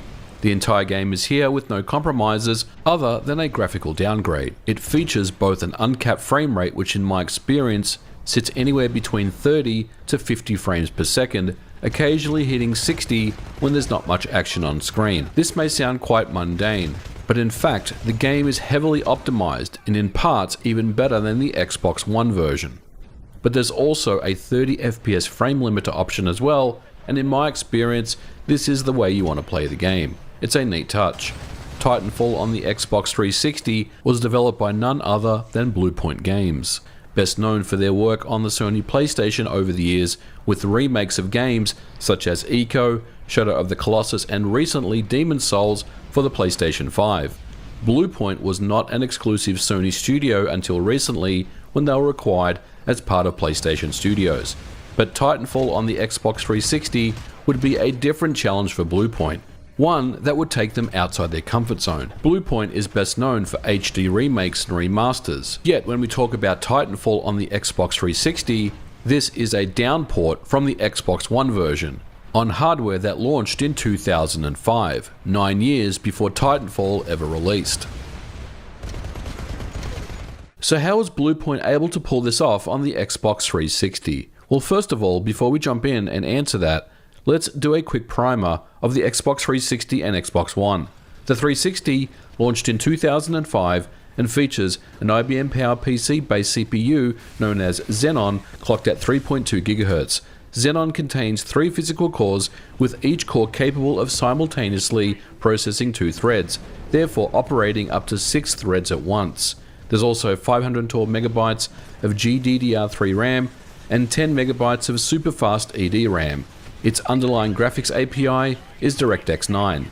The Xbox One, or VCR as I call it, released in 2013 and features a custom 1.75 GHz AMD 8-core APU running x86 instructions, as well as 8 GB of DDR3 RAM with 5 GB available to games. This is a 10x increase in memory over the Xbox 360. Xbox One games usually target either 720p or 1080p. Its original graphics API is DirectX 11 with a shift to DX12 later on in its lifecycle. Titanfall was developed with next generation in mind. Respawn wanted all textures to be available in memory all the time, with little to no streaming whatsoever. The Xbox One increased memory space was perfect for this, with the entire set of textures loaded up in Xbox RAM, taking full advantage of that 5 GB of available space. For the Xbox One, Respawn would heavily modify the source engine. As an example of this, the map Fracture loads up to 22 million triangles of geometry on the Xbox One, running at 60 frames per second, for the most part at least, at 762p. And of course, there would be the power of the cloud. This would manage NPC AI, freeing up the console to perform its main game logic and run its systems. For the Xbox 360 version then, Bluepoint had its work cut out for them. 5 GB of asset data simply wouldn't work on the Xbox 360 without building a sophisticated texture streaming system. And even then, there would be no guarantee that the game would run any faster than a few FPS. Bluepoint started with a version of Source that ran on the Xbox 360 that would be provided to them by Respawn, but they found that to be mostly incomplete. When they were able to get the Source plus Titanfall running on the 360, they found that it used up around half the 360 available memory, even before models, textures, and maps were loaded into the game. According to Bluepoint co-founder Andy O'Neill, with an interview with Eurogamer in 2014, he said, "We started to figure out how hard this was going to be the first time we got the game running on the 360. With a single player, our average frame rate in Fracture was around 5 FPS, and that's without any textures." Although the Source engine ran on the Xbox 360, the takeaway here is that Titanfall used a heavily modified version of it with thousands of changes. Bluepoint knew that for the Xbox 360 version to work, it would require a massive refactor of code. Just tweaking the Source engine here and there would not be enough, and according to Andy, we've replaced the world renderer, collision system, visibility system, animation system, asset pipeline, audio system, and stuffed in a streaming system and compressed the crap out of the assets to make it fit on a DVD. The most fascinating part of the port to the Xbox 360 would be the memory management. We said earlier that the Xbox One has 10 times available memory than the Xbox 360, and squeezing everything in 512 megabytes of memory would be the hardest problem to overcome. Bluepoint would first strip out the source engine to its bare essentials, removing any unnecessary things such as the local server, and overall reducing overhead. With this change, however, the game still struggled to run on development kits that had 1 GB of memory on board. Bluepoint did not want to change any core assets or compromise on quality, so they would develop a sophisticated streaming system to use on the Xbox 360 version. For the technically minded, we stream medium resolution textures from the hard drive, which has the best seek time and can load textures quickly. The top texture MIPS are streamed from the DVD with additional compression for throughput. Also, having the top MIPS on the DVD avoids us having to copy them into the cache partition, which is good because we're pretty light on space there. One interesting side effect of this method is there was no way to install Titanfall, at least initially, as a game-on-demand title, because it would require the physical media to be inserted into the DVD drive to stream its texture assets from. On the Xbox 360, Titanfall runs at a native resolution of 1040 by 600. This might seem like an odd resolution, but this render target was chosen as it fits neatly in the 10 megabytes of available ED RAM on the Xbox 360. Considering that the Xbox One version runs at a native 762p, this reduction in fidelity is not as a significant drop as one would expect, especially on aging hardware released in 2005. Bluepoint would also optimize to get as high of a frame rate as possible. The source engine already has a system known as PVS, which determines which surfaces should be visible on screen and which shouldn't. This, of course, is done in real time. However, on the Xbox 360, Bluepoint would replace this by pre-calculating visibilities on a massive server farm and applying the results in the game as a static set of visibilities. It worked and provided a massive speed up in performance. Shadows were also switched from dynamic to pre-calculated, and performing tasks such as LOD calculations and triangle culling were moved to the GPU. With skilled engineers who knew the Xbox 360, they performed function-level optimizations and incorporated VMX instructions to squeeze as much performance from the engine as possible. The Xbox 360 version even uses the Azure cloud in the exact same way as the Xbox One and PC versions. No other changes were made. And the result of all this is an incredible port to the Xbox 360 that could have very easily have been far worse or even scrapped in favor of the Xbox One and PC versions of Titanfall. The risk here was massive, but Bluepoint pulled off the incredible. It's fluid and runs very well on the aging hardware. Bluepoint would also work at the same time as Respawn as they were working on the main game, and in the end would only be about 4 weeks behind the mainline versions when the Xbox 360 version of Titanfall released in April of 2014.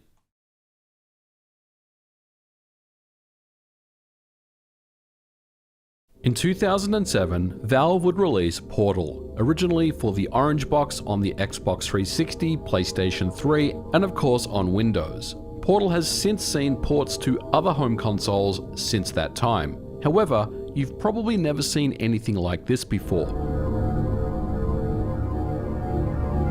This is Portal running on the Nintendo 64, which I might add, released 10 years before Portal even existed, in its full glory. No smoke, no mirrors, original hardware. This is Portal 64. Let's go ahead and take a closer look and see how this impossible port was actually achieved.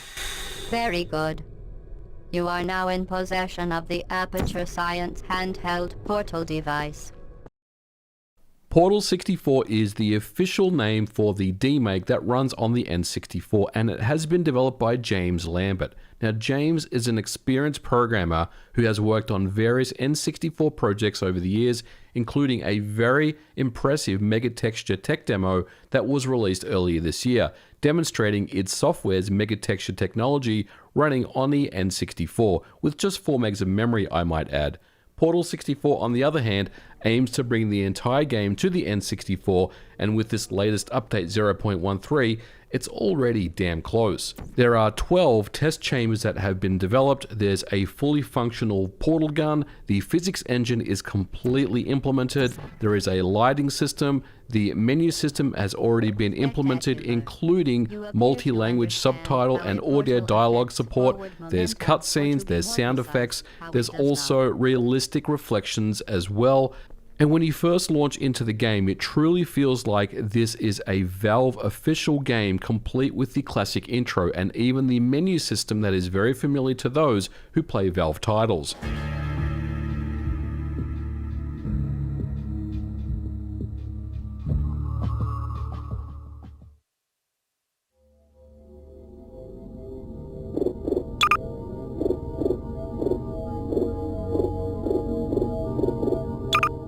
Starting the game has the exact same intro sequence as the original and the speech, and you quickly get a sense of how polished this port already is.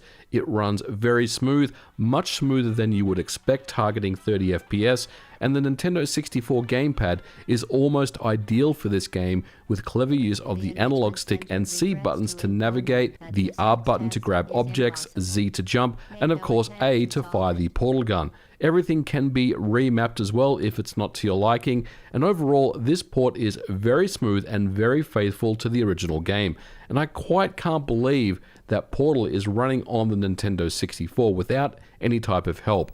Additionally, I do want to talk about the ROM itself. You can build your own ROM, assuming that you have access to the original Portal game on Steam. If you don't, it's pretty cheap to buy these days, and you can easily construct your own ROM. And James leaves instructions on his GitHub page, and I'll leave a link in the description below on how to do that.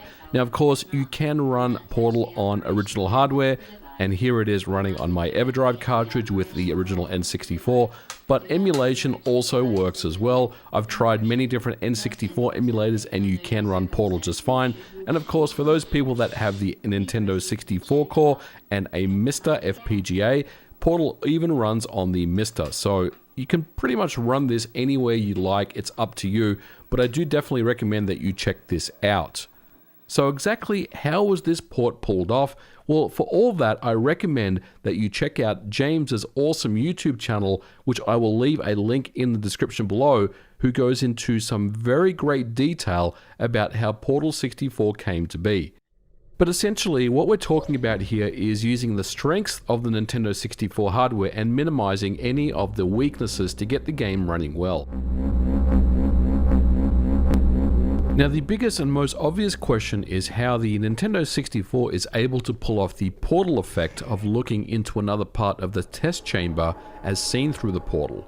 Now, James does have a video that goes into some really great detail about this, but the summary here is that James renders the portal view with only the visible parts enabled, and with clever use of the Nintendo 64 Z buffer, and only by rendering the portal view in the second half of the Z buffer, then he can simply create a hole in the wall and place a transparent overlay on top of it, and effectively use the Z buffer to prevent objects behind the wall from rendering over the top of the portal view. Very clever and very effective, and honestly the effect itself works extremely well. There is some Z fighting that I've noticed in some areas, but overall this is a very great solution. And you can see here, if we take a look at the wireframe view running on a N64 emulator, you can see exactly what's going on here behind the scenes. You can see the portal view that is being rendered with only the visible geometry made available. Now this is running via an emulator, and the emulation may not be 100% accurate, but you definitely get the idea here. This is a very clever piece of programming. Once again, the Enrichment Center offers its most sincere apologies on the occasion of this unsolvable test environment. When it comes to the original game, lighting is used in a very subtle way. Many of the test chambers have that kind of sterile look about them, but this is done by design. Now, when we talk about lighting, normally a light map would be used. However, in this scenario, a light map just doesn't make sense on the Nintendo 64 because it needs to be sent to the minuscule N64 texture cache. Instead, James uses vertex lighting to set specific RGB values for each vertex. This, according to James, is almost free performance because the vertex formats the N64 supports also supports color values. So effectively, James sends pre-computed color vertex values, and this provides a very good lighting and shadowing for each of the test chambers that match up pretty well to the original. Now, according to James, originally he felt like the biggest bottleneck may have been the physics system. Of course, a game like Portal relies heavily on the use of physics for the gameplay itself. However, after profiling the game, the renderer ended up being the biggest bottleneck. When the scene is rendered, it's important to only send the visible objects to the GPU, especially on the Nintendo 64, once again due to its minuscule texture cache and its high memory latency. However, James originally used up too much CPU processing determining which objects should be sent to the GPU and which should be not. His original approach was to loop through every single object individually in the scene and flag them to be visible or not. Now, this approach was refined to use a bounding volume hierarchy by grouping objects together as individual bounding boxes and then grouping those boxes as a hierarchy. And with this, it's much simpler to determine visibility and requires much less CPU.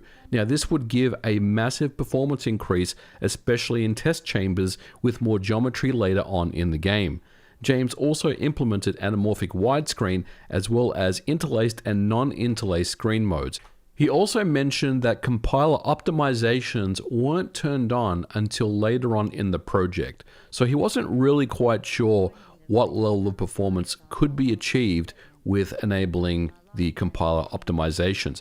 And he did mention that the compiler optimizations did offer some significant performance increases. And finally, even in the last update, added rumble pack support, which is a really cool feature.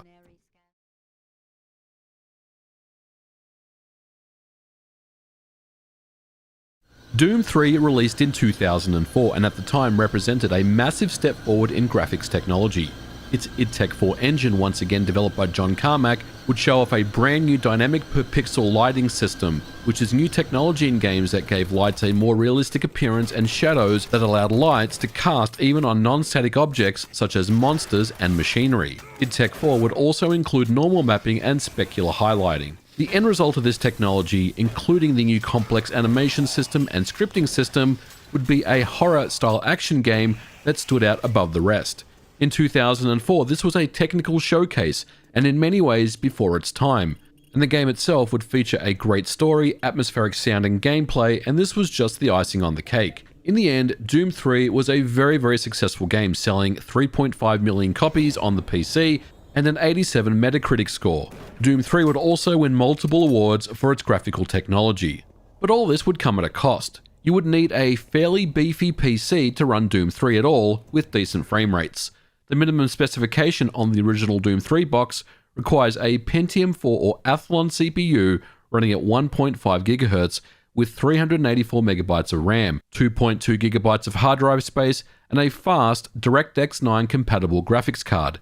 This would let you get away with running the game at 640 by 480 at maybe 15 frames per second. I remember back in the day when I had my PC, I could never run Doom 3 very well.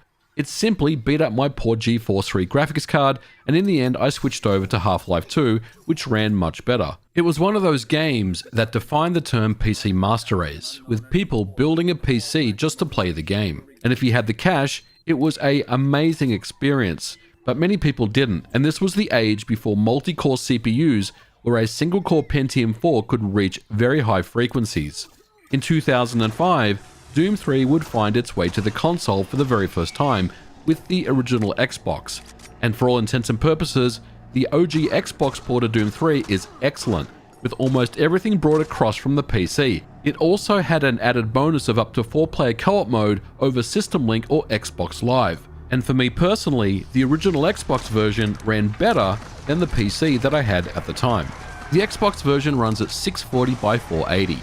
The frame rate targets 30 FPS, and for the most part, it gets there. Of course, the game will slow down during some of the more intense battles, but for the most part, it runs great. There's also Dolby 5.1 surround sound, and finally, the game does really take advantage of the Xbox controller with some very clever button mappings in place. But let's stop there for a second.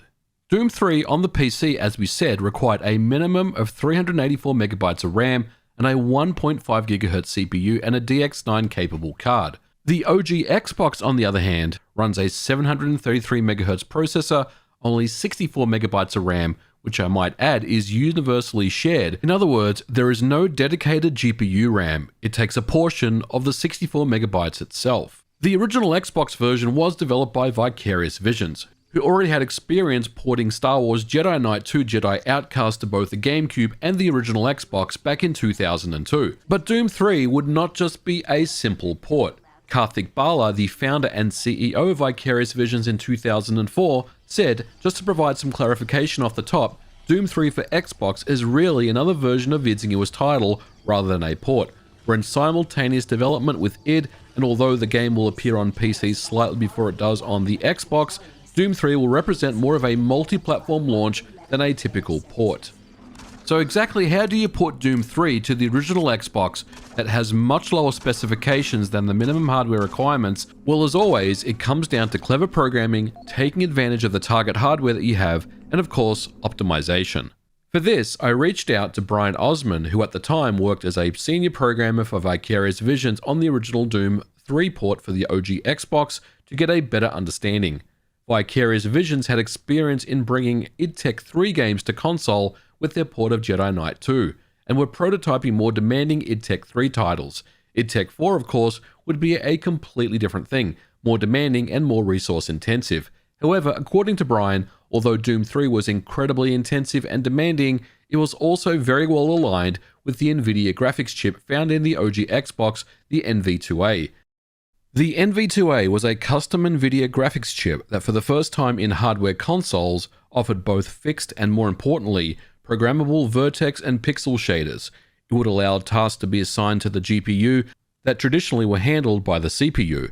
Pixels are stored as a set of shared registers and then cycled through up to 8 possible combiner stages, with each stage applying its own arithmetic operations.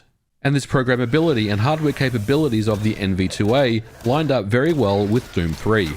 Doom 3 would render 1 pass per light, and on the original Xbox, a complex pixel shader program wasn't necessary. In fact, on the OG Xbox, Doom 3 uses a single pass pixel shader program that took advantage of the 8 combiner stages plus a fog stage.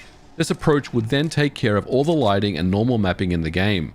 PC Doom 3 has heavy use of lighting, and on the Xbox, lights would be reduced in order to keep performance where it needed to be.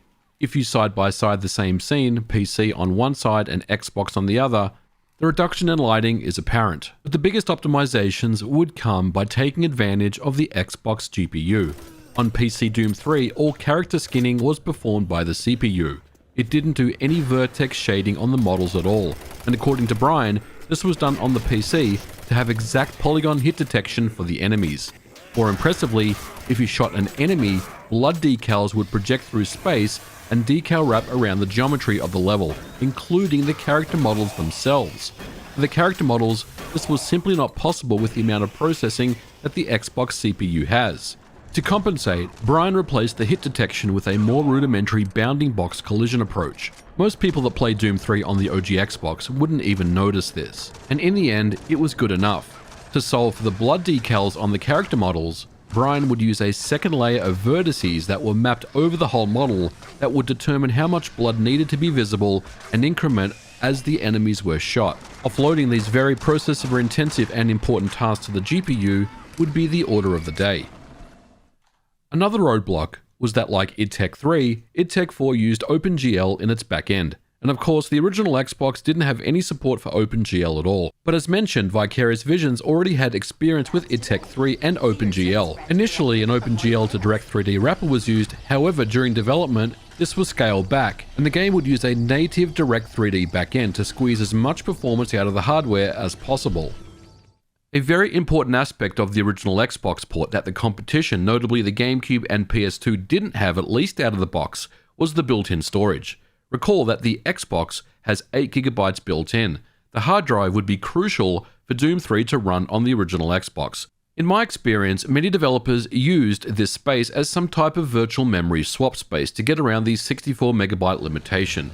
However, according to Brian, the Xbox port of Doom 3 uses the hard drive as a texture streamer that has a custom algorithm to predict which textures need to be pulled in as necessary. He also let me know that if a texture was missing, it would just render black, which, being Doom 3, worked out fine because, as you know, much of the game is in darkness anyway.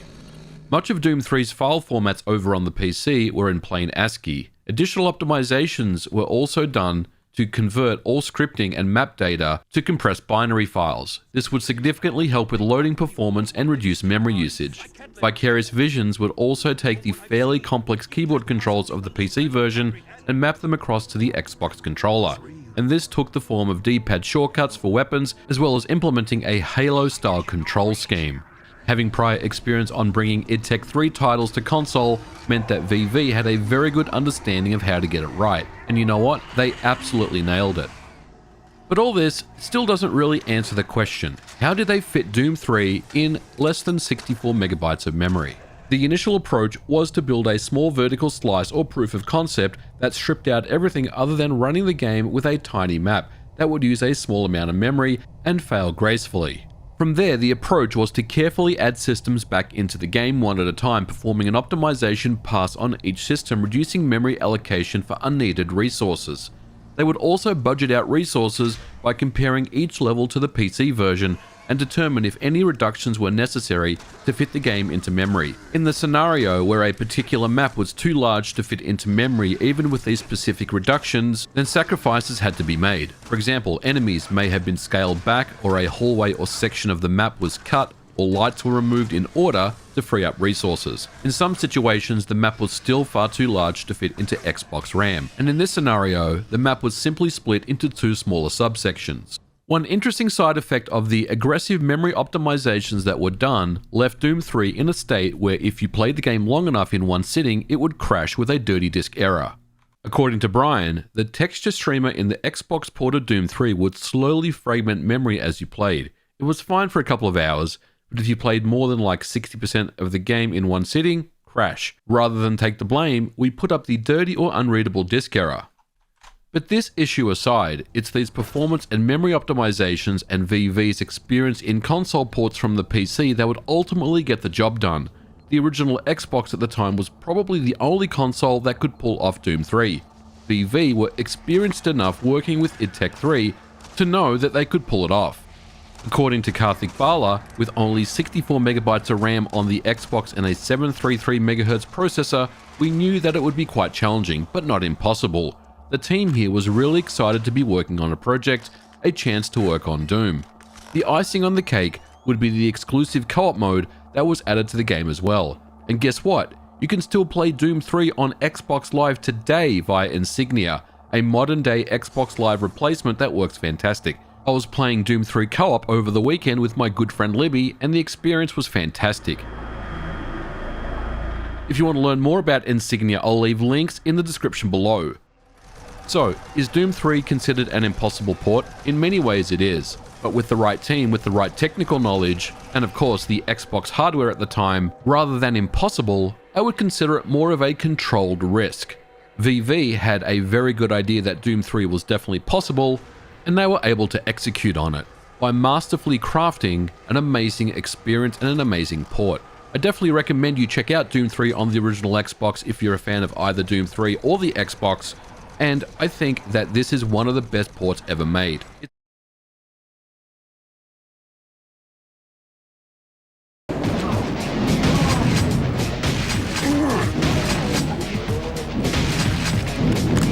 In 1997, id Software would develop Quake 2, the sequel to the already original groundbreaking masterpiece from 1995. While very familiar in terms of gameplay, Quake 2 was a natural evolution of the original in almost every way. Gone was the bite-sized campaign episodes of the original game in favour of a single story. The sequel would feature a cohesive story arc with mission-based objectives, and the introduction of in-game cutscenes via full-motion video sequences. But perhaps the biggest change around would be the technology. The Quake 2 engine was a significant enhancement upon the original.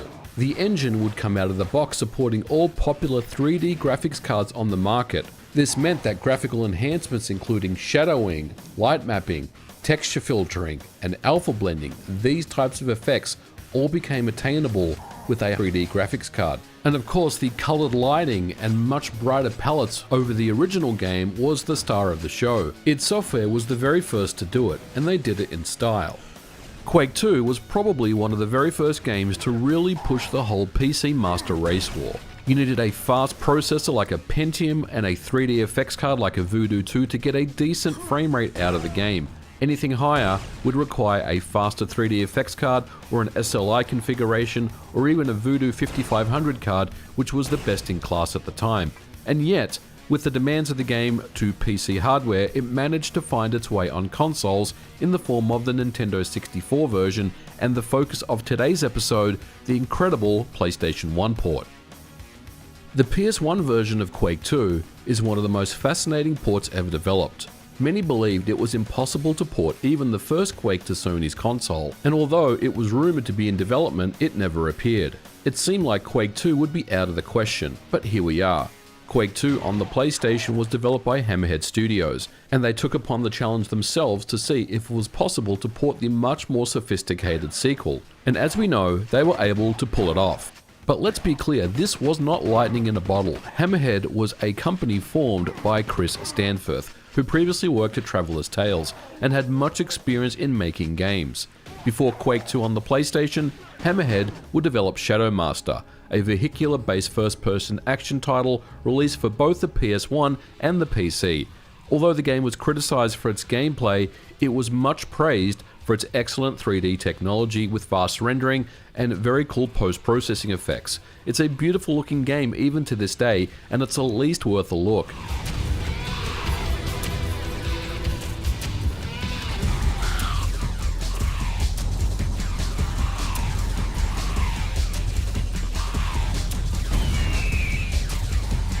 Hammerhead was reading all about Quake 2 in magazines and how it was deemed impossible to accomplish on the PlayStation, and having just came off the release of Shadow Master, decided to take up the challenge. According to Chris, for Quake 2 we're using a completely new engine. The one we used for Shadow Master was tailored precisely towards the needs of that project. In short, it was efficient but limited. At the time we were reading all this stuff about Quake being impossible to do on the PSX, which we thought was just untrue. As a result, we redesigned the game engine from scratch with an eye to providing all the functionality required for a game like Quake, or better yet Quake 2, which hadn't been released at that point, along with the capability to handle multiple split screens, the objective being to build an engine powerful enough to handle any sort of game we desired to do in the future. Now, when you play the game for the very first time, you really can't believe that the console is delivering something so demanding and polished beyond anything that the PlayStation was really meant to handle, with only a few concessions here and there. In many ways, while it's still Quake 2, it doesn't appear to look like a PlayStation 1 title at all. In fact, it looks like a variation of the software renderer used on Quake 2 on the PC. And according to Chris, he says, obviously we can't compete with a high-end PC with state-of-the-art graphic acceleration, but we do believe that our version will look superior to the original using software rendering at a comparable resolution. And you immediately notice this as you start playing through the game. The frame rate especially is very good, running at 30 frames per second. Now of course there are bits of slowdown here and there where there are more enemies on screen at once, but otherwise the game runs at a very good level of performance. Now I did mention there are concessions that were made for the PlayStation version, and the biggest one that you're probably going to notice early on is the loading times. If you're familiar with Quake 2 levels on the PC, there are going to be sections of the game on the PlayStation 1 version which have loading times, and this is because of the PlayStation's limited amount of memory, which makes it impossible for the entire amount of level, asset, and map data to be stored in a single load. This means that anytime you kind of walk down a narrow corridor in Quake 2 on the PlayStation, you're probably going to expect a brief loading. And according to Chris, memory usage is always the biggest problem on the PSX, and a prime example of why PC conversions frequently turn out disappointing. In the case of the larger levels, we've had to institute mid-level loading. We've tried to make this as quick and unobtrusive as possible, so hopefully it won't detract anything from the gameplay. Necessity has dictated to some extent the choices we've made in simplifying some of the more complex sections, but wherever possible, we've taken id Software's advice on which levels are the best included. Another reason why many believe Quake 2 was not possible on the PlayStation was because of its lack of floating point values. Most modern computers have support for floating point numbers, and when we think about the original PS1, everything is integer based. This is why when you play some games, you'll see textures and geometry snap into place rather abruptly. There is simply no floating point precision. However, the PlayStation 1 does support fixed point numbers. So in other words, a fixed 8,3 number denotes an 8-bit integer number with the 3 most right bits denoted as the fractional portion. And these fixed point calculations were all rewritten in native machine code to take full advantage of the PlayStation 1's processor. However, the even bigger challenge would be how to render Quake 2 map geometry on the PlayStation. Binary space partitions or BSP trees that were used in Quake 2 on the PC would be much too slow and memory intensive on the PlayStation hardware. Of course, the PS1 was designed to push many triangles around on the screen every single frame, but at 30 FPS with a fully texture mapped world, including all game logic, would be a significant challenge. The PlayStation 1 has no concept of hardware that supports depth, or in other words, there is no Z buffer, and to do this, polygons must be sent in the order that they should be drawn from front to back based on the distance from the camera. This is what's known as the painter's algorithm. Hammerhead would develop a very optimized object clipping algorithm, which is probably one of the most single important features of the game. When you walk into a room as you approach walls, each triangle splits into much smaller ones. Now, it might appear as though that more triangles are being generated for free. However, this is not the case. What's happening is the triangles outside of the viewport are being clipped to make room for new triangles. This is one major addition to what I believe makes Quake 2 on the PlayStation 1 stand out, and this feature is designed to elegantly reduce as much texture warping as possible. It's certainly not perfect, the game still does have texture warping in places, but what is here is very well crafted. Now, other differences between the PC version also include level alterations. There are a few levels from the PC that have been removed in full from the PlayStation single-player game, but there's also some rearrangements to existing levels that really do cater for the PlayStation's memory requirements, and as a part of this, there are deathmatch maps that have been specifically constructed for the PS1 version. Now, another change that has been included in Quake 2 on the PlayStation is that the controls are different. Now, this is something that is a bit of a sticking point for many people that have played Quake 2 on the PlayStation 1. There's really no good control scheme that you can select from with the original PlayStation 1 controller. However, if you do have a PlayStation mouse, and let me tell you, if you are thinking about getting a PlayStation mouse, Quake 2 on the PlayStation 1 is the game that you want to get the mouse for, because once you connect up a PlayStation mouse to this game, it transforms it into something that is very close to the PC version. Now, the way that it works is that you use the mouse control with your right hand, assuming you are right-handed, of course, and then you use the directional pad with your other hand to move your character forward and back. Now, this may sound a little clunky in practice, but let me tell you, in execution, it actually feels very, very natural. It feels like that you're pressing keys on a keyboard with your left hand and controlling the game with a mouse, simulating a WASD keyboard layout. And I personally think that this is the way to go if you do want to play Quake 2 on the PlayStation 1. Now, there are patches that you can download that allow the game to be patched with better controls, and I will leave a link to one that I use in the description below. This does involve downloading a ROM and patching it, but the result will be a very good experience. But for me, you can't really get away without using a mouse for this game. It's just the way to play Quake 2. Now, other additions to the game include new enemies, which include the Spider Cyborg that has the twin rail guns, and this is exclusive to the PS1 version, as well as the split screen up to 4-player deathmatch modes, and this particular mode is excellent. This is probably the PlayStation's answer to GoldenEye, even though GoldenEye was obviously a much more successful game in the end. But what's immediately impressive about the multiplayer deathmatch modes is that the speed, the frame rate, and the graphics haven't been reduced in any notable way. It still runs at a great frame rate at 30 frames per second, even with all this going on at the same time. This version really does maintain the sense of speed and playability from the original Solo game. So in conclusion, I can't talk highly about Quake 2 on the PlayStation enough. For me, it's the best FPS on the console. It takes all the key areas of the PC version and carefully provides them on the PlayStation and takes full advantage of its console limitations. It's an absolute cracking port that has been masterfully programmed with the care and attention that you don't really expect to see. Quake 2 on the PS1 is one of those killer apps that you want to show off to your friends about why the PS1 was such the best gaming console going around at the time. And I do think that anyone who is interested in FPS shooters and admires the PlayStation should experience it for themselves. And I think it's one of the most technically impressive ports on the PlayStation itself, and one that you should definitely take a look at. But that's going to do it for today's episode. Thank you so much for watching. Let me know your thoughts about the Quake 2 impossible PlayStation 1 port in the comments below. Do you agree that it's an impossible port? Do you disagree? I definitely want to hear what you guys have to say. But we are going to leave it here. Thank you so much for watching. If you liked this episode, please don't forget to leave me a thumbs up, and I'll catch you guys in the next one. Bye for now.